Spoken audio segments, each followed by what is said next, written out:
Maria had spent the last 3 years working as a waitress at the Rustic Spoon, a cozy little diner tucked away in the heart of downtown. The diner wasn't anything fancy. It was the kind of place where locals came for a warm meal and friendly conversation. Its walls were decorated with faded posters of old movies, and the tables wobbled if you didn't wedge a napkin under one leg.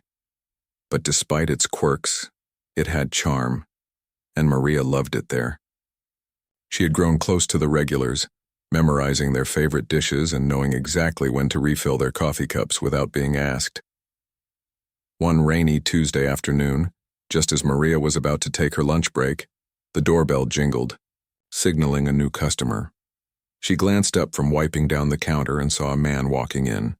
At first glance, he didn't stand out. He wore an old leather jacket that looked like it had seen better days, scuffed boots, and jeans that were slightly too big for his frame. His dark hair was messy, sticking up in places as though he'd been running his hands through it all morning. He carried no phone or wallet, just a crumpled $5 bill clutched tightly in his hand. Maria sighed inwardly. Another broke customer, she thought. It wasn't unusual for people passing through town to stop by the Rustic Spoon because it was one of the cheapest places to eat.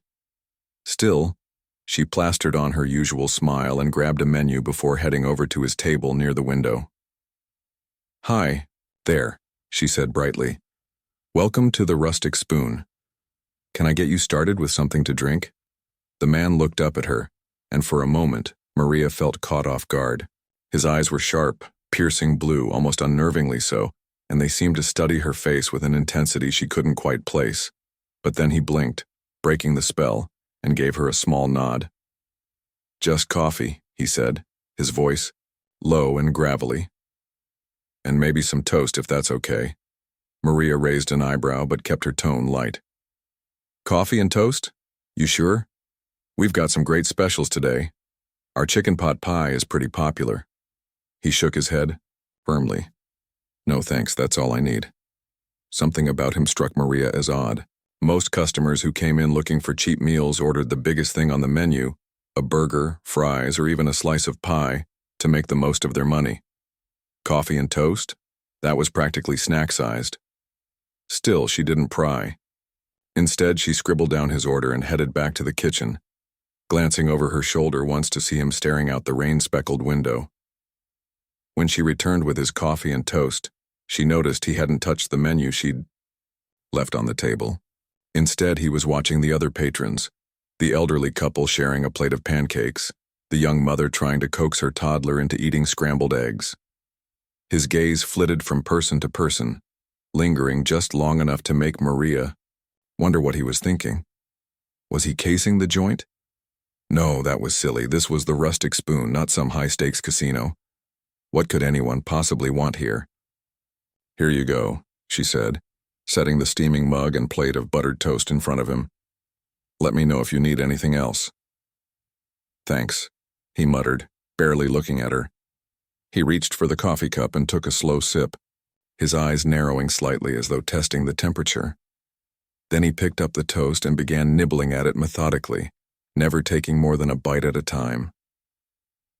Maria lingered for a moment, unsure why she felt compelled to stay. Maybe it was curiosity, or maybe it was the way he carried himself, not like someone who was down on their luck, but like someone who was simply observing. Finally, she cleared her throat. "So, are you new around here? I don't think I've seen you before." He paused mid-bite and glanced up at her. For a second, she thought he might ignore her question altogether, but then he shrugged. "Just passing through," he said vaguely. "Needed a place to sit for a bit." "Ah, well, you picked a good spot," Maria replied, forcing another smile. "If you're ever in the mood for something more filling, let me know. Our meatloaf is legendary." He gave her a faint smirk but didn't respond. Slightly embarrassed, Maria excused herself and went to check on her other tables. As the afternoon dragged on, she found herself stealing glances at him whenever she had a free moment. He stayed in his seat by the window, sipping his coffee, and occasionally jotting something down on a napkin. When the rain finally let up, he stood, dropped a few coins on the table, enough to cover his bill, and walked out without another word. Later that night, as Maria cleaned up after the dinner, rush, she found the napkin he'd been writing on. It was still damp from the condensation of his coffee cup, but she could just barely make out a series of numbers and letters scrawled across it. They didn't mean anything to her, but for some reason, they stuck in her mind. Who was that man? And why did she have the nagging feeling that she'd be seeing him again soon? Over the next few weeks, the mysterious man returned to the Rustic Spoon with surprising regularity. At first, Maria thought it was just a coincidence. He must have liked the coffee or found the diner conveniently located, but his visits soon became predictable. Every Tuesday and Thursday afternoon, like clockwork, he would walk in wearing the same worn-out leather jacket and scuffed boots. He always chose the same table by the window, ordered the same thing, coffee and toast, and spent most of his time scribbling notes on napkins or watching the other customers. Maria couldn't help but notice how different he seemed compared to the other patrons. While most people came to the Rustic Spoon for its laid-back atmosphere and hearty meals, this man didn't seem interested in either. He barely touched his food, and when he did, it was with deliberate precision, as if every bite required careful consideration. His eyes darted around the room constantly, observing everything, the staff's movements, the way orders were taken and delivered, even the condition of the floors and walls. It was unsettling, yet intriguing at the same time. Curiosity got the better of Maria, and she started making an effort to engage him in conversation whenever she brought his order. "Back again, huh?" she said one afternoon, setting his coffee down on the table. "You know, we've got more than just toast. Have you tried our soup of the day? Today it's tomato basil." He glanced up at her briefly before returning to whatever he was writing on his napkin. "No thanks," he replied curtly. "This is fine." Maria hesitated, unsure whether to push further. She decided to try a different approach. "Well, I haven't seen you here on weekends. Do you work nights or something?" For the first time since he'd started coming in, he actually paused what he was doing and looked directly at her. There was a flicker of amusement in his piercing blue eyes, though his expression remained neutral. "Something like that," he said cryptically. Then, without elaborating, he went back to his notes. Frustrated but undeterred, Maria continued trying to piece together who this man was. Over the course of several visits, she managed to learn a few tidbits about him. His name was Daniel, or so he claimed, and he supposedly worked in compliance. When Maria pressed him for details, he shrugged and said vaguely, "I make sure things are running smoothly. Regulations, standards, all that stuff." The explanation left her with more questions than answers. Compliance for what? And why did he spend so much time at a rundown diner instead of wherever his actual workplace might be? One particularly slow evening, Maria finally caught a glimpse of behavior that made her suspicions grow. A delivery truck had arrived late, causing chaos in the kitchen as the cook scrambled to unload boxes while preparing dinner orders. Meanwhile, the diner's owner, Mr. Peterson, stormed out of the back office yelling into his phone. From what Maria could overhear, there was some kind of issue with suppliers, and Mr. Peterson wasn't happy about it. The argument escalated until he slammed the phone down and muttered something under his breath about cutting corners and getting away with it. What happened next sent a chill down Maria's spine. As Mr. Peterson disappeared into the storage room to deal with the mess, Daniel, who had been sitting quietly in his usual spot, suddenly leaned forward in his chair. His pen moved furiously across the napkin, jotting down notes faster than Maria had ever seen him write before. She watched as he glanced toward the kitchen, then at the stack of delivery crates being haphazardly piled near the entrance. Something about the intensity of his focus made her uneasy. This wasn't just idle observation. It felt calculated, purposeful. When Daniel finished writing, he crumpled the napkin into a tight ball and shoved it into his pocket. Without finishing his coffee or toast, he stood up and walked to the register. Maria met him there, ringing up his bill with forced cheerfulness. "Heading out already?" she asked, hoping to sound casual. "Yeah," he said, pulling out his crumpled $5 bill. "Got somewhere to be." As he turned to leave, Maria noticed something strange. For a brief moment, his gaze lingered on her name tag, almost as if he were memorizing it. Then, without another word, he pushed open the door and stepped outside, disappearing into the twilight. Later that night, after closing up the diner, Maria couldn't stop thinking about Daniel. Who was he really? Why did he keep coming back? And what was he writing on those napkins? Her mind raced with possibilities, each more far-fetched than the last. Was he some kind of journalist investigating small businesses? A private investigator looking into Mr. Peterson's shady supplier deals? Or maybe, just maybe, he worked for someone higher up in the company that owned the Rustic Spoon. The idea hit her like a bolt of lightning. What if Daniel wasn't just a random customer at all? What if he was connected to corporate headquarters? The thought sent a wave of anxiety through her chest. If that were true, then everything he'd been doing, watching, taking notes, asking vague questions, made perfect sense. He wasn't here for the coffee or the toast. He was here to evaluate the diner. Maria shook her head, trying to dismiss the notion. Surely if corporate sent someone to check on things, they wouldn't send someone who looked like they'd slept in their car, right? But deep down, she couldn't shake the feeling that Daniel was more than he appeared to be. And if her instincts were correct, the future of the Rustic Spoon, and possibly her job, might depend on figuring out exactly who he was and what he wanted.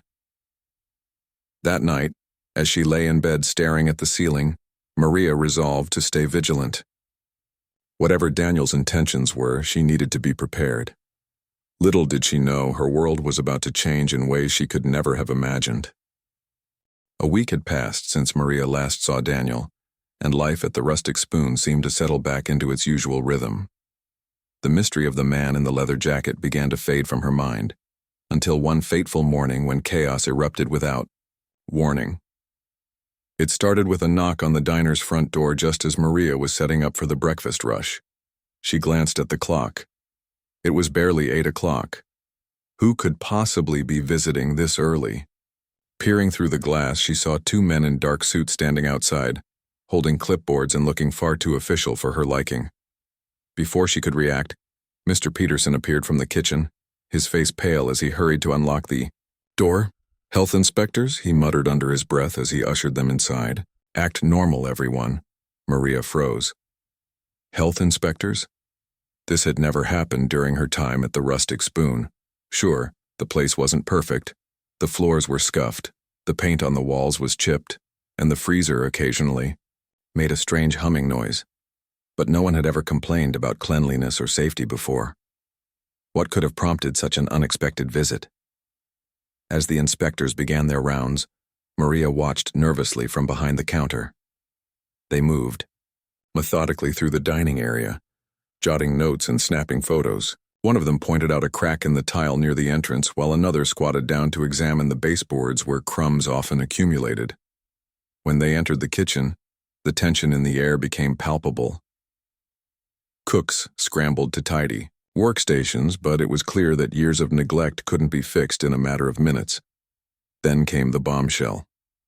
After inspecting the walk-in refrigerator, one of the inspectors turned to Mr. Peterson with a grave expression. "There are several expired items in here," he said firmly, "and your waste disposal system doesn't meet current standards. These are serious violations," Mr. Peterson stammered, trying to explain. I didn't know.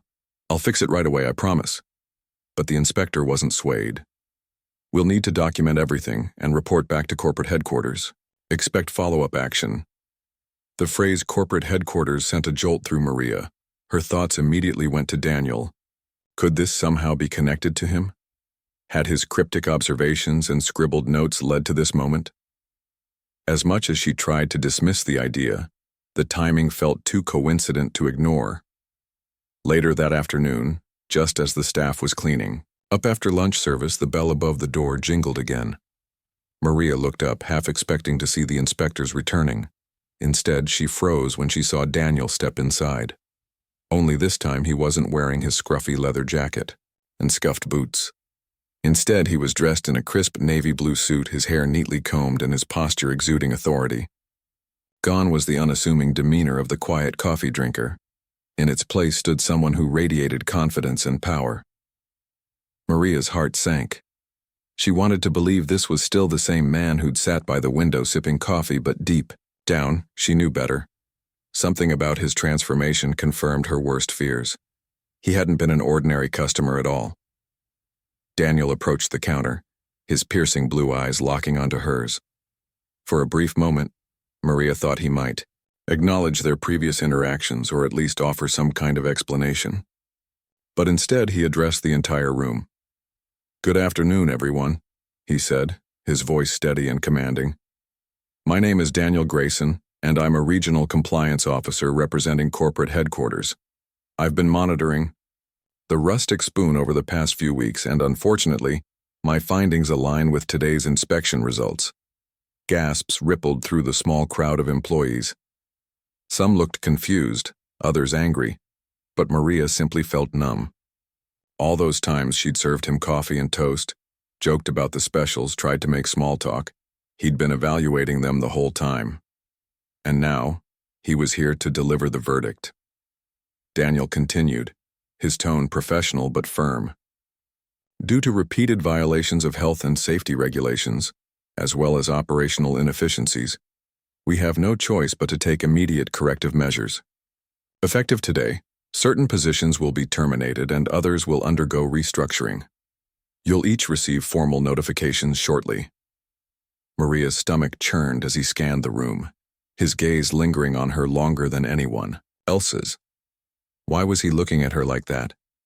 Did he feel guilty? Or worse? Was she one of the people being fired? Once he finished speaking, Daniel motioned for Maria to join him in the corner of the dining area. Reluctantly, she followed, her mind racing with questions. When they were out of earshot, he handed her a folded piece of paper. "This isn't personal," he said quietly, his voice softer now. "You're talented, Maria. I've seen how you handle customers and manage your responsibilities. That's why I'm offering you a chance to move forward, to do something better than this." She stared at him dumbfounded. Better? How could losing her job possibly lead to anything better? Without saying a word, she crumpled the paper in her hand and stormed off toward the kitchen, tears threatening to spill over. Behind her, she heard Daniel call out, "Think about it, Maria. This isn't the end, it's a beginning." Back in the kitchen, she unfolded the crumpled paper and read the words printed on it. "Regional manager position available. Contact Daniel Grayson for details." Her hands trembled as she stared at the note. Was this some kind of twisted joke? How could he fire her and then offer her a promotion in the same breath? For the rest of the day, Maria wrestled with conflicting emotions. Anger, betrayal, confusion. They all swirled inside her like a storm. Yet beneath it all, there was a tiny flicker of curiosity. Who exactly was Daniel Grayson? And what did he see in her that made him think she deserved a second chance? By the time she left the diner that evening, exhaustion weighed heavily on her shoulders. As she walked home under the dim glow of streetlights, she couldn't help but wonder if this was truly the end of her journey at the Rustic Spoon, or if, somehow, it was only the beginning of something far greater. The days following Daniel's visit were a blur of emotions for Maria. She felt like she was caught in a storm, tossed between anger, confusion, and fear about what lay ahead. Losing her job at the Rustic Spoon had been a devastating blow, not just financially but emotionally. For 3 years, the diner had been more than just a workplace. It was her second home, a place where she'd built friendships, honed her skills, and found comfort in routine. Now all of that was gone in an instant, ripped away by the same man who once sat quietly sipping coffee in the corner. At first, Maria tried to push Daniel out of her mind entirely. She crumpled his business card into a tight ball and threw it into the trash without a second thought. But as the reality of unemployment set in, the weight of her situation became harder to ignore. Rent was due in 2 weeks, and her savings account was dwindling fast. Job applications piled up on her kitchen table, each one met with silence or rejection emails. The few interviews she managed to secure ended with polite smiles and promises to keep her in mind. But nothing concrete came through. It seemed like every door was closing before she even had a chance to step inside. One evening, after another fruitless day of searching for work, Maria collapsed onto her couch, staring blankly at the ceiling. Her apartment felt smaller than ever, its walls closing in around her as frustration bubbled to the surface. How could this have happened? Why did Daniel single her out among everyone else? Was his offer, a position as a regional manager, some kind of cruel joke, or was he genuinely trying to help? Her thoughts drifted back to the night she'd thrown away his business card. What if she'd made a mistake? What if taking that risk, calling him, hearing him out, was the only way to turn things around? After hours of tossing and turning, unable to sleep, Maria finally got up and rummaged through her trash can.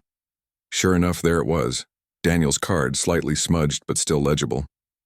She held it in her hand, tracing the embossed letters with her fingertip. Daniel Grayson, Regional Compliance Officer. Below his name was a phone number and an email address. For a moment, she hesitated. Calling him felt like admitting defeat, like letting him win after everything he'd done. But then again, pride wasn't going to pay her rent. Taking a deep breath, Maria grabbed her phone and dialed the number. To her surprise, Daniel answered almost immediately. His voice was calm and professional, though there was a hint of warmth beneath the formality. "Hello?" "Hi, Daniel," Maria said, forcing herself to sound confident despite the tremor in her voice. "It's Maria, from the diner." There was a brief pause on the other end of the line. Then, "Maria, I'm glad you called. I wasn't sure you would." She swallowed hard, unsure how to respond. "Yeah, well, I figured I might as well hear you out." "That's fair," he replied. "Why don't we meet tomorrow? I can explain everything in person." They agreed to meet at a sleek corporate office building downtown. The next morning, Maria dressed carefully, opting for a simple yet polished outfit that made her feel slightly more prepared for whatever awaited her. As she stepped into the towering glass structure, she couldn't help but feel intimidated. This world was so different from the cozy diner she'd grown accustomed to. It was sleek, sterile, and buzzing with efficiency. Daniel greeted her in the lobby, looking every bit as authoritative as he had during his visit to the Rustic Spoon. Yet there was something softer in his demeanor now, as though he understood the gravity of the situation. He led her to a conference room on the top floor, where floor-to-ceiling windows offered a breathtaking view of the city skyline. For a moment, Maria forgot why she was there, mesmerized by the panorama stretching out before her. "Take a seat," Daniel said, gesturing to a chair at the head of the table. Once they were settled, he leaned forward, his piercing blue eyes locking onto hers. "First, let me say this. I know firing you wasn't easy, for either of us. But I want you to understand my reasoning. When I visited the Rustic Spoon, I wasn't just looking at health codes or operational standards. I was evaluating people, their potential, their work ethic, their ability to adapt and grow. And Maria, you stood out." Maria blinked, caught off guard by his words. "You noticed me?" "I did," he said firmly. "You handled customers with patience and care, even when they were difficult. You stayed positive under pressure, and you took initiative whenever problems arose. Those are qualities we need in leadership roles. That's why I'm offering you a position as a junior manager at one of our newly acquired restaurants." Maria stared at him, stunned. "A manager?" she echoed. "But I've never done anything like that before." "That's exactly why I think you're perfect for it," Daniel said with a small smile. "This is an opportunity to learn, to challenge yourself, and to prove that you're capable of more than you realize. Of course, it won't be easy. There will be long hours, tough decisions, and moments when you'll doubt yourself. But I believe in your potential, Maria, and I think you do too." His confidence in her was both flattering and terrifying. Could she really step into such a big role? What if she failed? What if she disappointed him? Or worse, herself? The doubt swirled in her mind, threatening to overwhelm her. Sensing her hesitation, Daniel leaned back in his chair and softened his tone. "Look, Maria, I get it. Change is scary. Trusting someone who fired you isn't easy. But here's the truth. Staying stuck in the same place, whether it's a job, a mindset, or a comfort zone, isn't living. Sometimes you have to take a leap of faith to find out what you're truly capable of. And I promise, if you accept this offer, I'll be there to guide you every step of the way.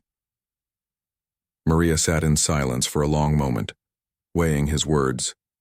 She thought about the diner, the late nights spent serving plates of pancakes and refilling coffee cups. She thought about the friendships she'd formed and the sense of belonging she'd always felt there. But she also thought about the cracks in the tiles, the expired food in the fridge, and the sinking feeling that maybe, just maybe, the Rustic Spoon wasn't the place she was meant to stay forever. Finally, she nodded. "Okay," she said, her voice steady despite the whirlwind of emotions inside her. "I'll do it." Daniel smiled, a genuine expression of relief and pride. "Good. I think you'll be surprised by how much you'll accomplish. Let's get started." As they left the conference room together, Maria couldn't help but feel a spark of excitement mingled with her lingering nerves. This was uncharted territory, a path she'd never imagined taking.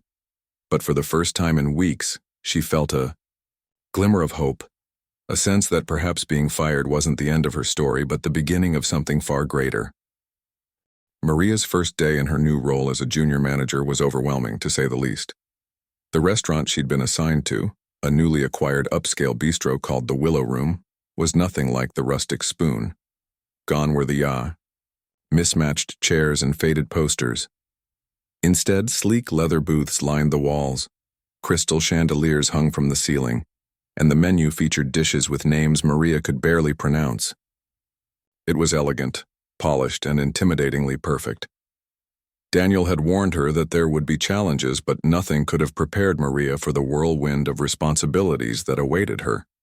From overseeing staff schedules to managing inventory orders, every task seemed monumental compared to her days as a waitress.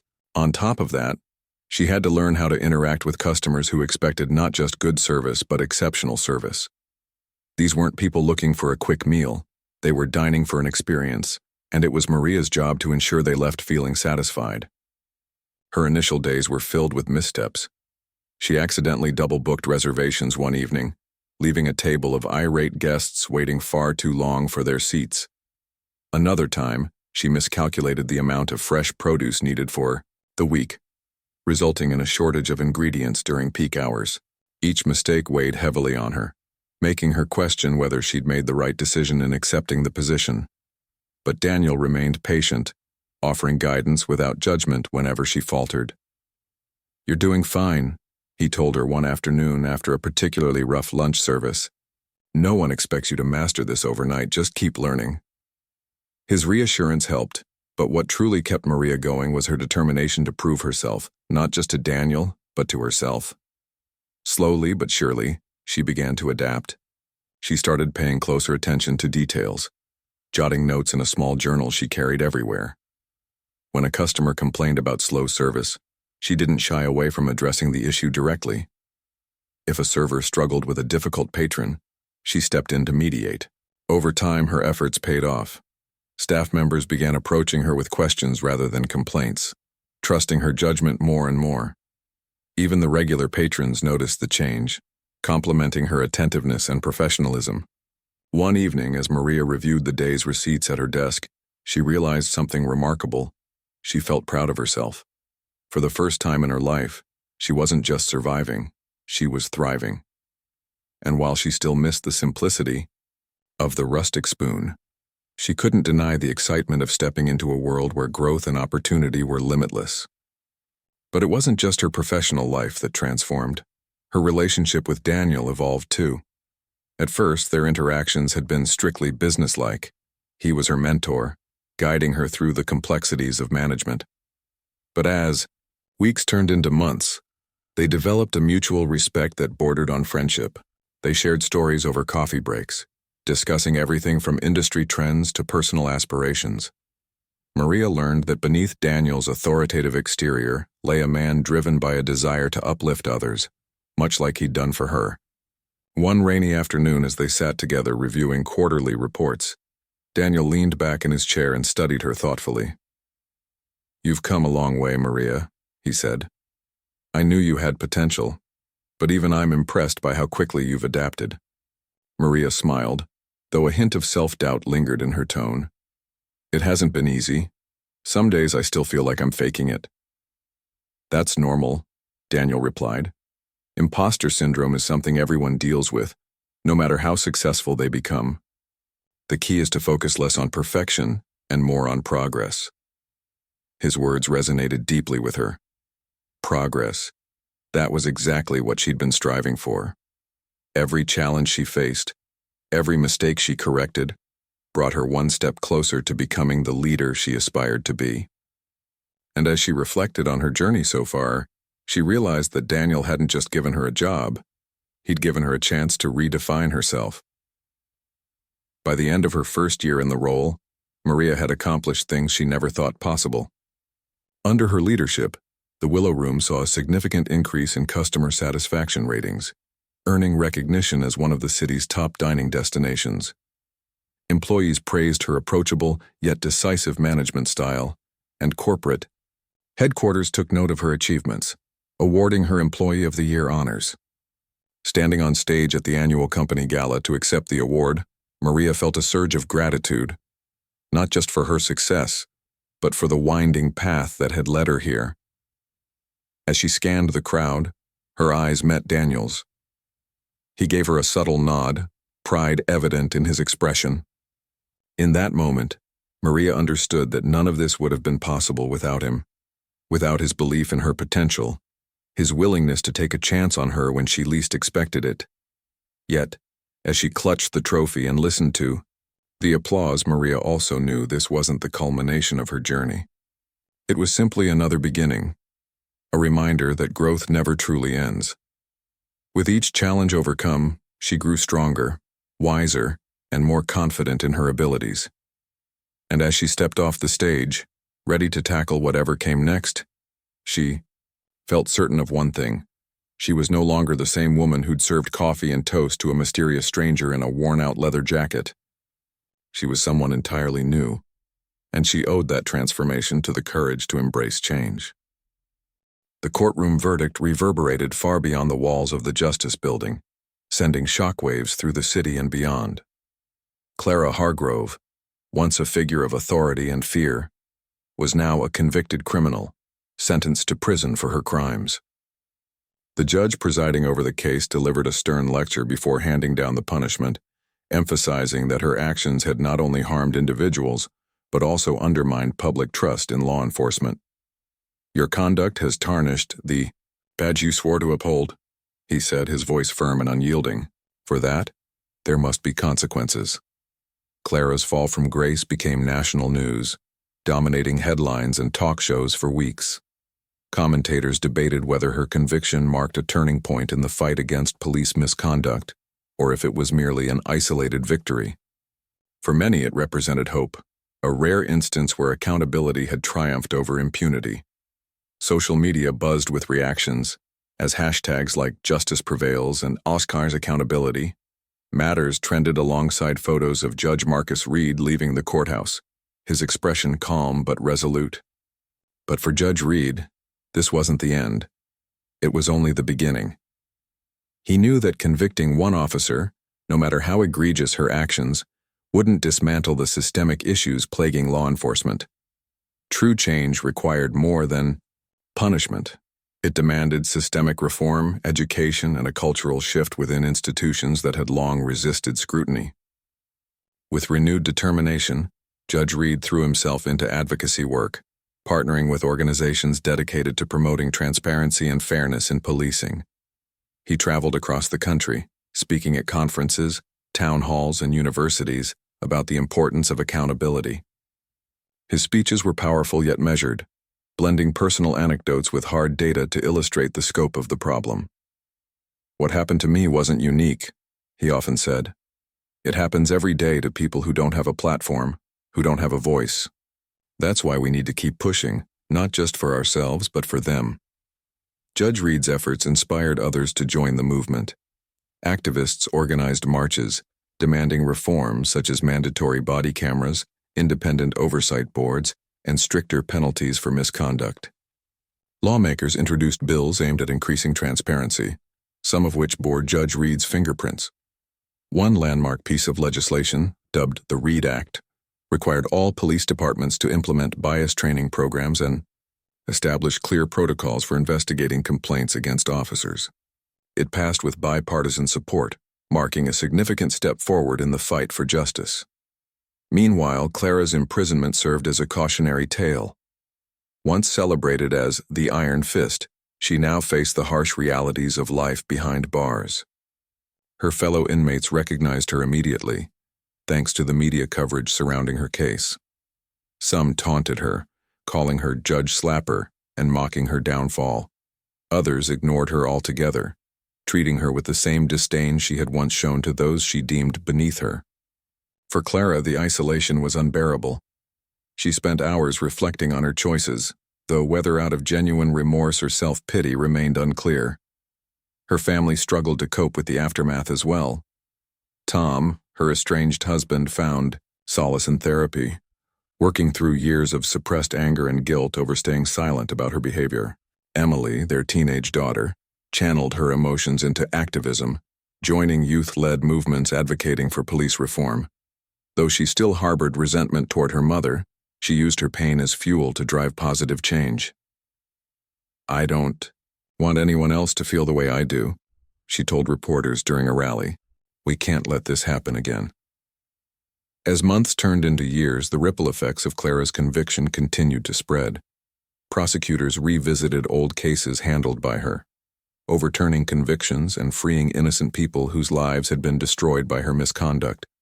Jamal Carter, the young man who had spent 8 years in prison due to planted evidence, started a foundation to support wrongfully incarcerated individuals. Sofia Martinez, the Latina mother whose son had been wrongfully detained, became a vocal advocate for immigrant rights, using her story to highlight the intersection of racism and policing. Back in the city where it all began, the police department underwent sweeping changes. New leadership took charge, implementing policies designed to rebuild community trust. Officers received de-escalation training and were encouraged to engage with residents in non-confrontational ways. Community liaisons were appointed to serve as intermediaries between law enforcement and marginalized groups, fostering dialogue and understanding. Slowly but surely, the culture began to shift. For Judge Reed, these developments brought a sense of fulfillment, but also a lingering awareness of how much work remained. He often thought back to that rainy night outside the charity gala, when a single slap had set off a chain reaction neither he nor Clara could have anticipated. It reminded him of the power of moments, how seemingly small actions could spark massive change. And it reinforced his belief that justice wasn't just about punishing wrongdoing. It was about creating a world where such wrongdoing couldn't take root in the first place. In interviews, Judge Reed frequently emphasized the importance of perseverance. "Change doesn't happen overnight," he said during a televised panel discussion. "It takes time, effort, and collective action. But if we stay committed, if we refuse to give up, we can build something better for ourselves, for our children, and for future generations." His words resonated deeply, inspiring countless others to continue the fight. Schools incorporated lessons on civil rights and accountability into their curriculums, ensuring that students grew up aware of the challenges facing society and empowered to address them. Artists created murals honoring victims of police brutality, turning blank walls into vibrant memorials that demanded remembrance and reflection. Musicians wrote songs celebrating resilience and resistance, their lyrics echoing through rallies and protests. Years later, Judge Reed stood before a crowd gathered to unveil a monument dedicated to those who had fought for justice. Carved into stone were the names of individuals whose courage had sparked movements, including his own. As he gazed at the inscription, he felt a profound sense of gratitude, not just for the progress made, but for the people who had stood shoulder to shoulder with him along the way. Clara Hargrove's name faded from public memory, replaced by stories of redemption and renewal. Her legacy, however dark, served as a reminder of what could go wrong when power went unchecked. and what could be achieved when ordinary people refused to stay silent. Judge Reed often reflected on this duality, recognizing that even in the darkest moments there was always room for light. And so the story of the racist cop who slapped the wrong black judge came full circle, not as a tale of vengeance, but as a testament to the enduring power of hope, resilience, and the unwavering pursuit of justice. It was proof that while the road to reform might be long and arduous, every step mattered, every voice counted, and every act of courage, no matter how small, had the potential to ignite a revolution.